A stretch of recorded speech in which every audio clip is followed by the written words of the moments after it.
Slowly. Very slowly. Please open your eyes. Request all participants now to open your eyes. Post whatever Swamiji has shown you. So all participants, go ahead, start sharing whatever Swamiji is showing to you on the colors, what the image is about, the description. And because all participants suppose exactly what the Swamiji showed you, post it in the chat section. Paramashivoham Om Nityananda Paramashivoham Om All participants suppose what was Swamiji showing you.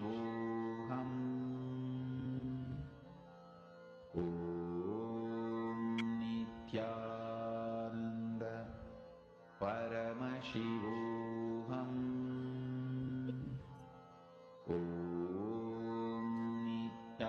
So let's now verify the answers. So for all the participants, the image which I was projecting for all of you, you can see it's an image of this beautiful painting. So you can see over here there is a nature background where you can see there's mountains, and also there's a huge river, and with plants, like trees on the either sides, and the colors used are more like themes of nature, such as like blue and green. So for all the participants, if you're able to see something related to nature, that's wonderful. If you're able to see, or if you got the colors right also, yes, it is counted as manifestation. So with that beautiful power manifestation session, let us now move ahead to the first session of the day. Today for all the participants, we'll be understanding one of the important and ultimate aspects in our life on Guru. Who is Guru? Why is it important for all of us to have Guru in our life? Once we get connected to Guru, what is life after that? The first session, all the participants will be entering into a very beautiful Samadhi where Swamiji will speak was Samipya Mukti. We'll be entering into Samipya Mukti.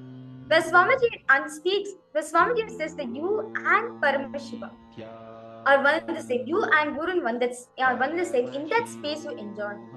Let us now listen from Swamiji on this beautiful truth on Samipya Mukti. Paramashivoham Om Nityananda Paramashivoham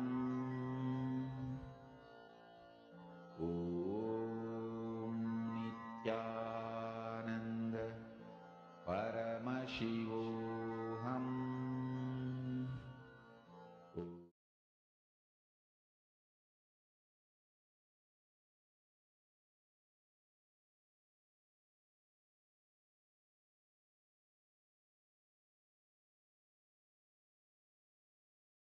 If you meditate on some Rupa of God and just become one with it, you don't have any other thought except that form, you reach the state of Swarupa Samadhi. In Swarupa Samadhi, there are few, types. There are few types of Swarupa Samadhis. You become part of that energy, or you become one with that energy. This is called, in Sanskrit they say beautifully, Sarupya Samadhi, Sayujya Samadhi, or Salokya Samadhi, Samipya Samadhi. Salokya means, for example, if you are meditating on Vishnu, if you are given the state, or if you are given the place in Vishnu Loka, it is called Salokya. If you are given the nearness, it is called Samipya. If you are given his own form, it is called Sarupya. If you just become one with him, it is called Sayujya. Let me tell you a great story from Bhagavata. A great devotee called Tarangini. She's a devotee of Krishna. The other day, I was sitting with our chief priest, Nasim Bhattar. He was telling me the story, beautiful story. Of course, to tell you honestly, I never read this story. It is he who told me this story. And beautiful story. Let me tell you that story. It's such a wonderful expression of love. And exactly this I and you concept is expressed there. See, this Yasoda, from day one, within 24 hours of Krishna's birth, he was handed over to Yasoda. Within 24 hours, not even 24 hours, 12 hours. Because night he took birth. Before the sunrise, he was brought to Yasoda. He was brought this side. Because if the sun comes, then Kamsa will come in search of Krishna. Within 12 hours, he reached Yasoda. Yasoda brought him up practically till he left Vrindavan. But when Yasoda asked him to sing or play the flute, this guy will not play. But this Tarangini, she is actually from a low caste, a suppressed caste. She is a great devotee of Krishna. Because she is from a lower community, she will not come in front of Krishna. She will stand in one corner and just enjoy. Just enjoy the Krishna's presence and his music or whatever he does, naughty things. She will stand in one corner and enjoy. Such a great devotee. Of course, whenever Krishna walks, once Krishna goes away, she will go and touch that feet dust. And one day, Krishna left the flute and went away. He forgot. Of course, he wouldn't have forgotten. He must be playing. That guy, you think he will forget? He will make others forget. And he will never forget anything. And he was playing a drama as if he left the flute and went away. She just sees the flute and she thinks, oh, Krishna has left it. I should take it and keep it in the house and hand it over to him properly. Nobody should take it away. Out of love and care, she takes that flute and keeps it in the house. And this fellow did not forget. Purposely he is playing that drama. Suddenly next day he says, somebody has taken away my flute. He starts searching. Or he is acting as if he is searching. Somehow he came to know that Tarangini is having that flute. She wanted to get that and give it to him. But he himself goes there. So he has to find some reason to go to that area now. Because where the lower community people are living, the higher community people will not go there. If this guy goes without reason, Yasoda will ask, why did you go there? Why did you go to that area? Naturally, she will try to punish him. So he has to have some reason. So now he says, my flute is there, I have to go and pick it up. This guy goes and he sees that the area, it seems that Sukadeva beautifully explains, full of mud, the dirty roads, and a hut in which thousands of suns are shining. It means what? 1,000 hole. 1,000 hole. 1,000 holes are there in the hut. And this Krishna enters the house and asks, give me my flute. And she's just totally shaken when she saw Krishna in her house. And she's not able to speak, she's not able to do anything. She's just overwhelmed. She runs and brings the flute and gives the flute to him. And this guy starts the next drama. Shall I play? Shall I play the flute? And naturally, who will say no? Who will say no? She says that even rishis, even the gods come down to listen to your music, and you are asking me permission. How can I say no? Play. And he sits there itself in the steps and starts playing. He is just playing. She is sitting there in one corner, completely filled with ecstasy. Suddenly, Yasoda appears there. Yasoda, you see, understand, Yasoda is shouting, what? How many times I ask you to play? I take care of you, I give you food, I do everything, but you fellow, you are not playing for me, and you are coming and playing here for this urgent girl.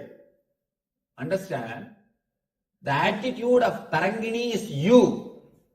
The attitude of Yasoda is me. Because the Yasoda's attitude is me, whatever seva she did, everything else, no result. She enjoyed, that's all. But there's no result. And she shouts. Because of her shouting, the music is disturbed. Music is broken. That is why they say that raga is punnaga varali. Means that broken song, broken music, broken tune. Binna means in Sanskrit broken. And this tune is broken. Then Krishna says, you served me, yes, no doubt, but with the attitude of I, with the attitude of me. As long as I am your Krishna, but she is so devoted, not with the attitude of me, she is with the attitude of you. She is devoted to me, you are devoted to you. As long as I am your Krishna, you will take care of me. As long as I am your Krishna, you will take care of me. It means what? You are devoted to you. You are centered on you, not on me. That is why even 5 minutes of separation you are not able to digest. Possessiveness, instinct to possess. You come here all the way. You are not giving even 5 minutes space for her. She never asked me that. She never asked me to come to her house. She never even expected I'll play for her. She is totally dedicated only with one attitude of you. Then Krishna blesses us, blesses her. You will have the Samibhya Mukti. Means you will become a Shenbaga flower and you will reside in my garland and you will stay with me forever. There are 4 muktis, 4 enlightenment. Salogya Mukti, Sarubhya Mukti, Samibhya Mukti, Sayujya Mukti. Salogya Mukti means you will be allowed to stay in the Vaikuntha. You will have one apartment in Vaikuntha. You will be given one apartment in Vaikuntha. That is Salogya Mukti.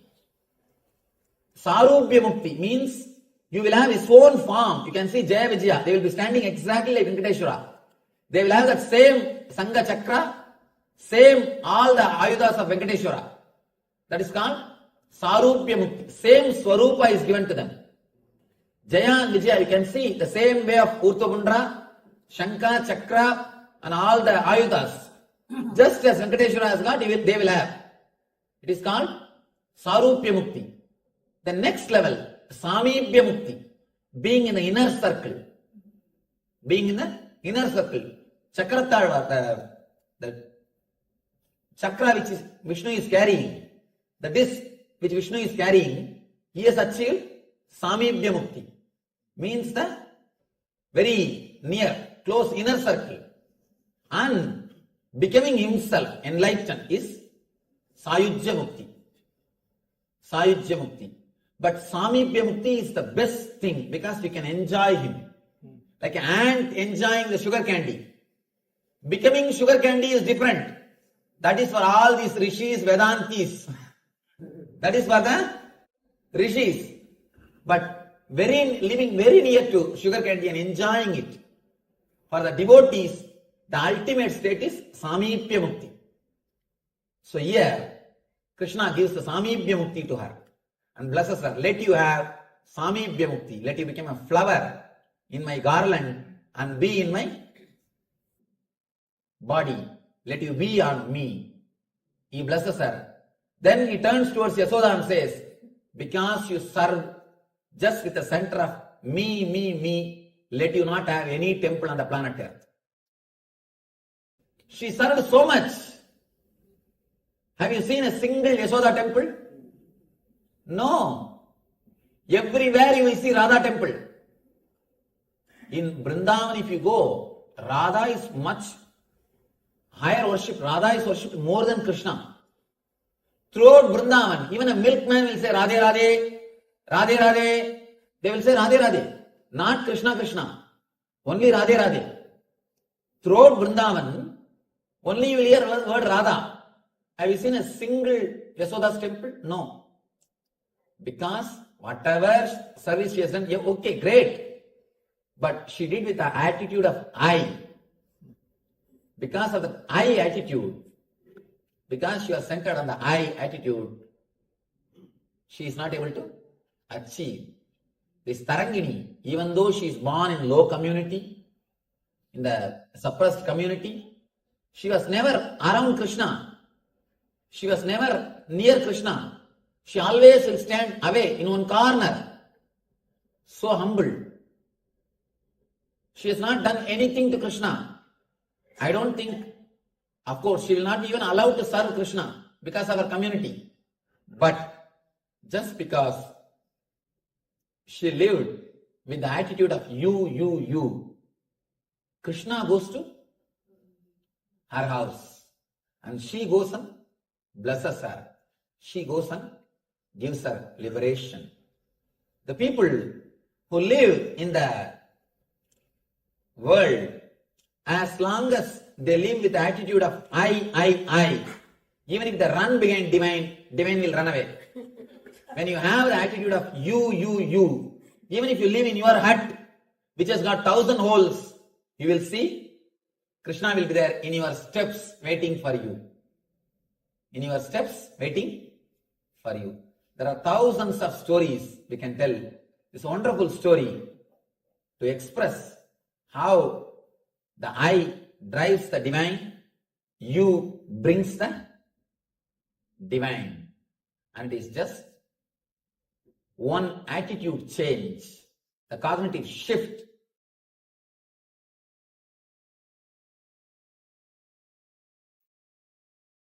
Only when you become part of his secret life,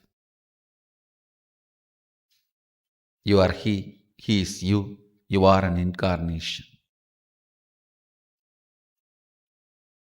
Whoever becomes part of the secret life of Sadashiva, cosmos, you are an incarnation. Please understand, strategizing your day-to-day thinking based on the simple truths is living enlightenment.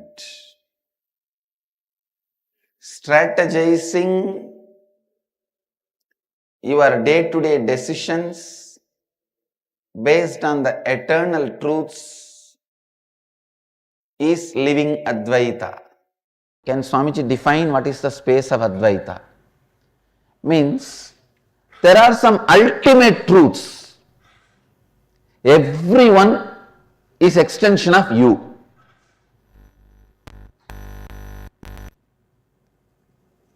Whether you call us a Hitler or Bin Laden, Buddha or Mahadeva, please understand, Hitler or Bin Laden, Buddha or Mahadeva, Krishna or Kali, everyone is extension of you. You should be very clear why somebody is Buddha, somebody is Bin Laden. Let me make it very plain and simple, straight. So now you need to know which part of you is paining you, which part of you which is making you hate somebody. You should address that part and complete it. By completing with that part, you make the other person powerless. If he still holds on to the violence, please listen. Listen once more. For example, in the world, in fact level itself there are violent people, terrorists who attack, abuse, destroy.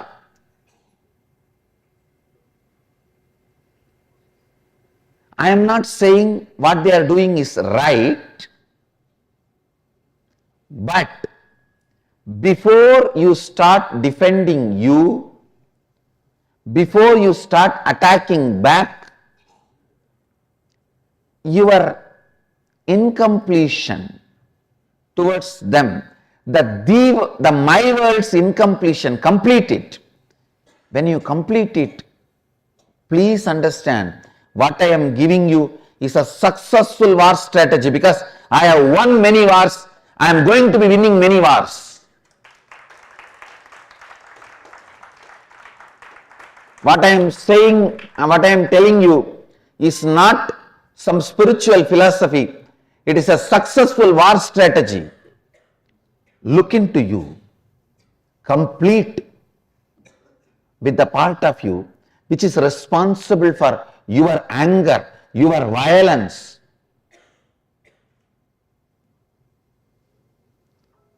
Complete with that.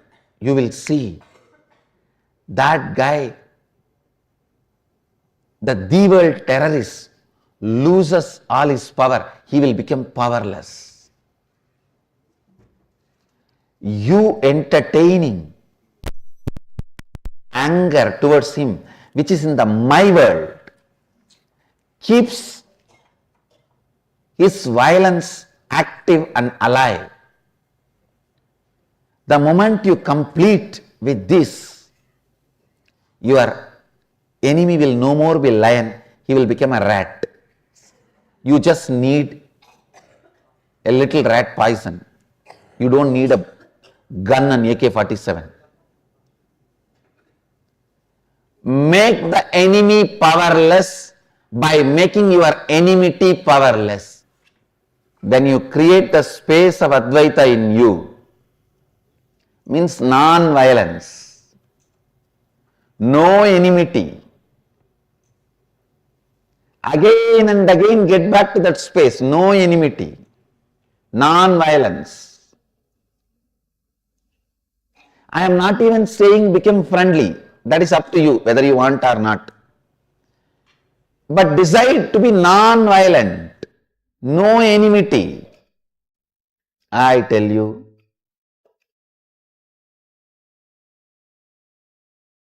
the moment you complete with your enmity and drop it, your enemy will suddenly lose power.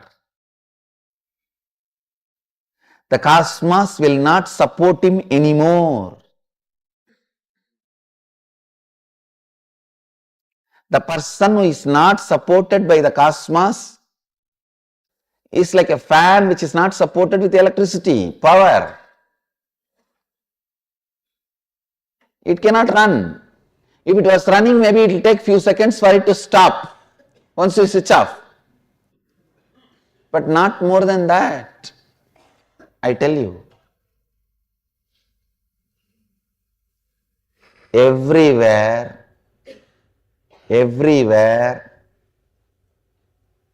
Advaita has a direct utility value. Whether you are in a hospital for health, you are in a marketplace for wealth, you are in a court fighting a case, you are in a war field fighting some people, you are in a place of riot where you have to survive, you are facing the survival threat.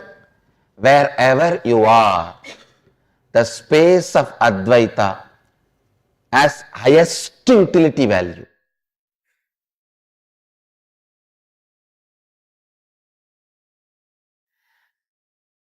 Just be brutally fanatic and practice Advaita. I am telling you. Whether you logically know the values of it, the side effects of it, or you need to take a little more time to learn the side effects of it, after effects of it, start practicing Advaita, the space of Advaita. I tell you, it will be amazing Kalpataru, giving constantly what you want, and amazing protection by making all your enemies stupid. By cherishing enmity, you will make yourself weak and make your enemy strong.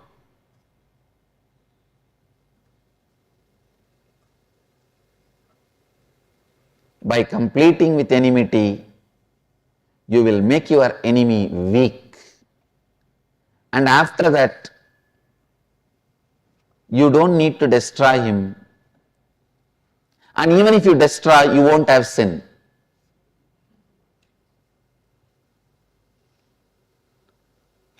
You may not even need, because he will die by his own powerlessness. Even if you want to destroy him, you may not need weapon. Understand, the space of Advaita is the best strategy planner, whatever situation you are in. The space of Advaita can be the best war strategy, political strategy, business strategy, economic strategy, health strategy,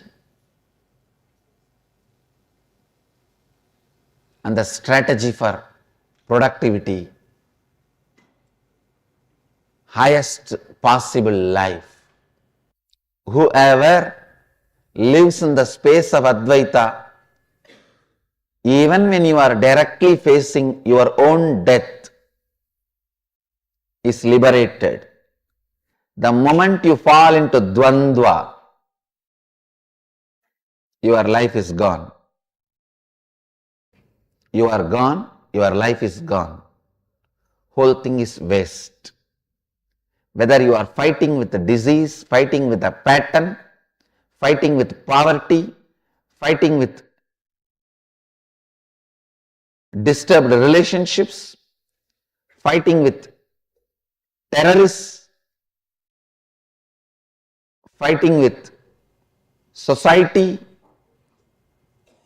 fighting with anything, keep Advaita, the space of Advaita, as a strategy for your life. I am not the body can never be the antidote for the pattern. I am the body.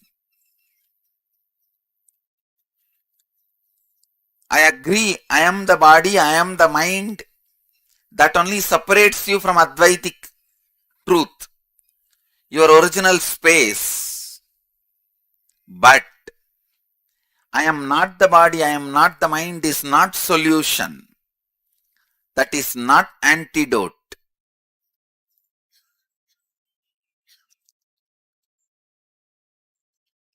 The antidote is, solution for this problem is, as I always tell you, life is neither difficult nor easy. It is a technique.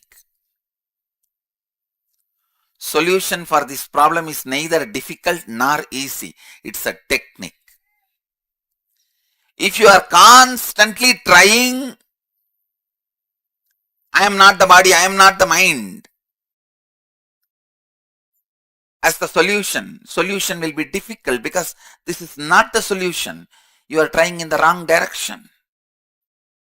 Hyderabad is this side, you go this side, and you say going to Hyderabad is very difficult, because you have to go around the planet Earth and come to Hyderabad.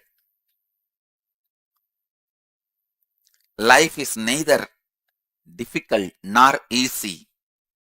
It is technique.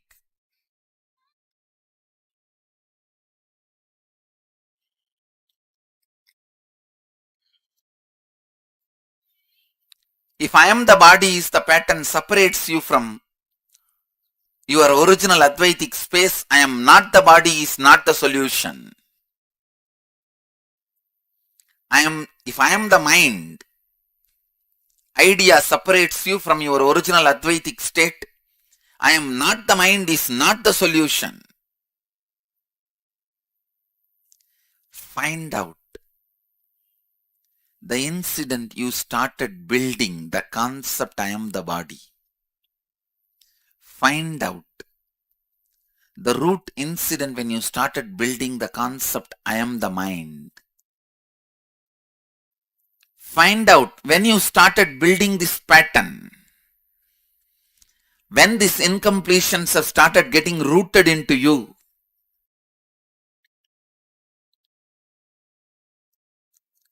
More and more, dig inside you.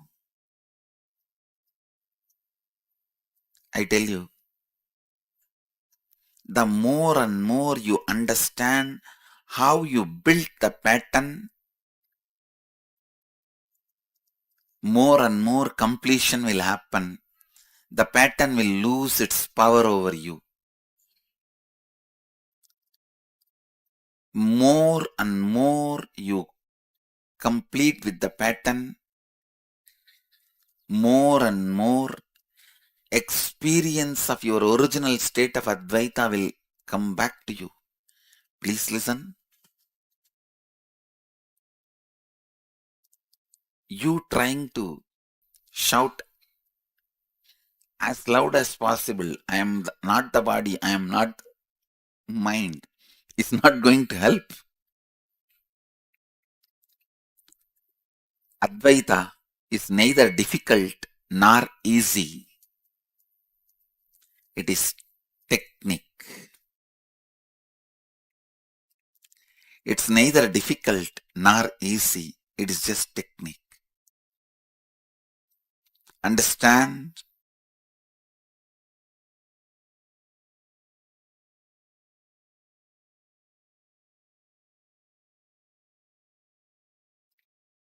Listen.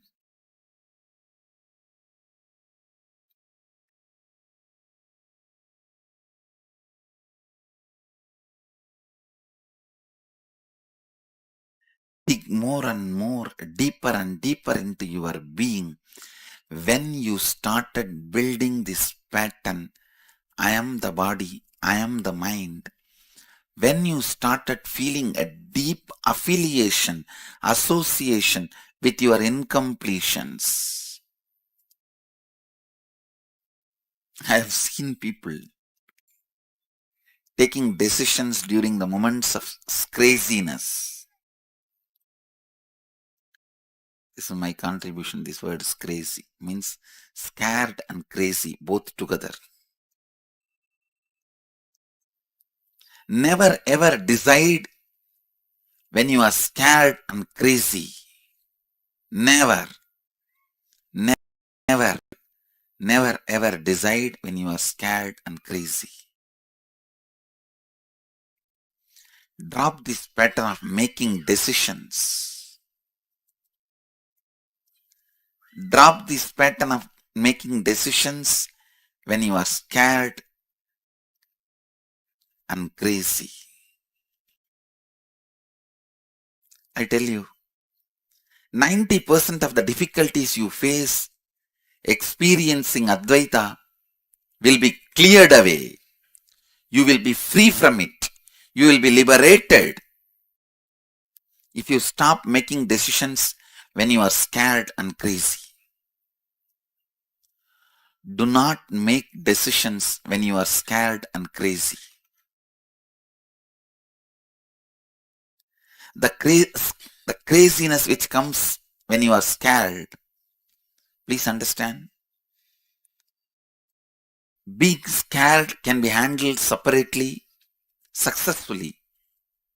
Going crazy can be handled separately, successfully. But these two together is a deadly combination.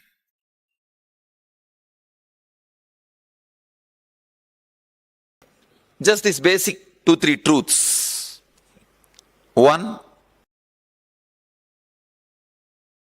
all scriptures, all literature, all method of teachings can only inspire you, cannot give experience. Understand? It's the first law. All books, all DVDs, when I say all, capital letter ALL, including mine, books, cassettes, DVDs, everything can only create inspiration in you, but cannot give experience. Experience can be transmitted. It's like, you see, experience is like a lamp. Only from a burning lamp light you can pick up, catch. Only from a lamp you can light a lamp. Only from a lamp you can light a lamp. Same way, the Jivan Mukti is transmitted only from a living body to living body. Living body to living body. If that body has to catch Jivan Mukti, it has to catch from a same material source which is living enlightenment. Please understand, I am describing very clearly the need of the master. If that body made out of muscles and the mind made out of thoughts, if it needs to catch living enlightenment, Jivan Mukti fire, it has to catch it only from another one body which is living enlightenment of the same frequency, means like a same flesh and bones. Only from that you can catch. These 3 months, if you are given a choice to create a life on your own, you will simply reproduce my life. You may not wear this cloth, that is different. But what I am saying, the inner space, in your life, the best inner space you have seen is me only. You know it.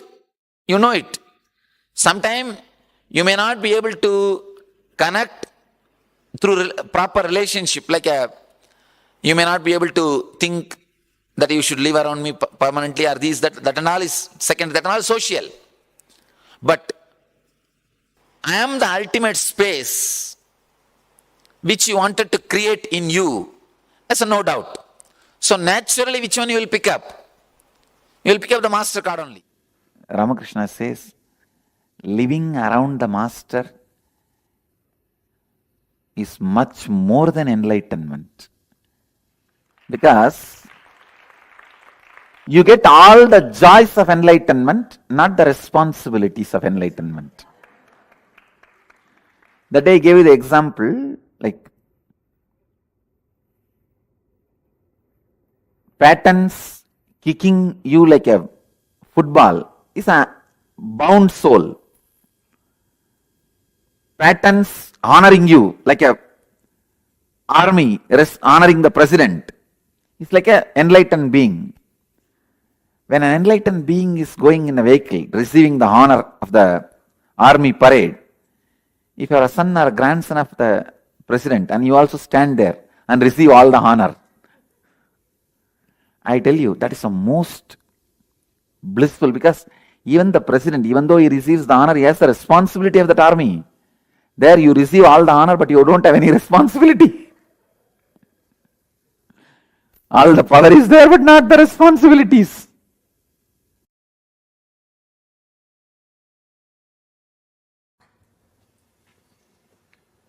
Living with the master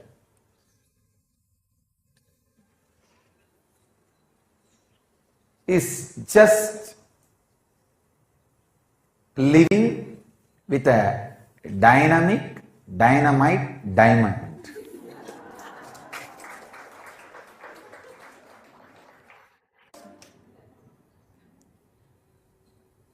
When a dynamic diamond is made to work on any stone,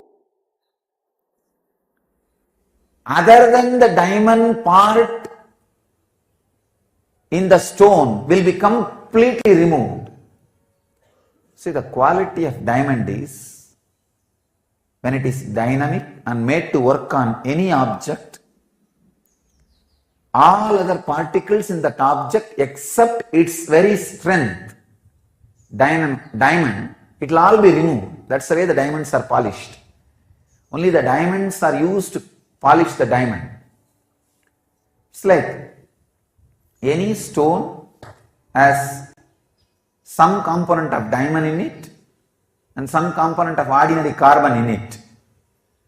When the moving dynamic diamond is made to work on that object. All other particles except the diamond component, carbon or anything, is burnt away. Same way, when you live with the master, everything other than the master component in you, everything other than the cosmos in you, everything other than the enlightenment in you is burnt away. Listen carefully, I will repeat. Delusion about life means knowing that you are wrong, you try to constantly believe the other person is wrong. The denial, life denial, delusion, life denial. Above all, giving up. Yes, this is the way it is. What can I do? I know it is right, but I don't know what to do. This is the parasite sitting inside your bioenergy. This parasite can destroy you lives after lives after lives and go round in the same rut. Totak, totak, totak, totak, totak, totak. You will see same kind of father, mother, and end up with the same kind of attachment and problem, and land in the same kind of mess, and die, pick up next body with the same kind of type of parents, family situation, land in the same mess, and die, and the same rut will go on and on and on, stuck but not breaking out. Freeing you is the parasite sitting inside your bioenergy.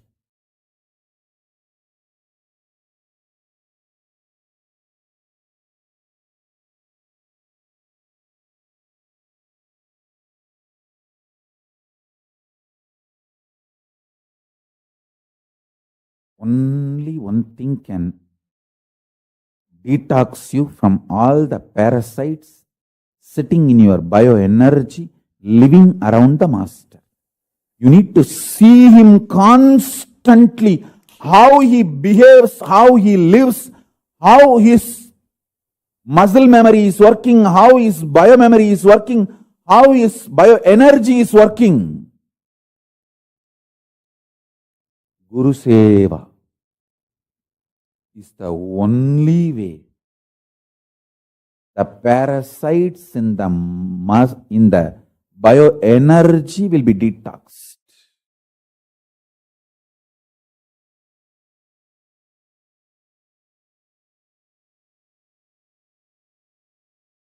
Guru Seva is the most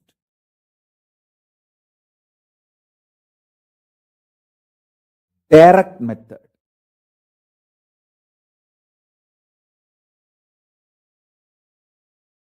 of melting down all the parasites sitting inside your bioenergy. Nothing else can do it. Because bioenergy level means constantly your bioenergy need to be cleansed, detoxed, opened. Your bioenergy need to be opened, and Guru's initiation, Shakti Bada, needs to be poured inside you.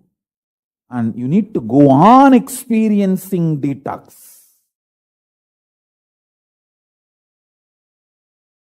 You need to be detoxed continuously.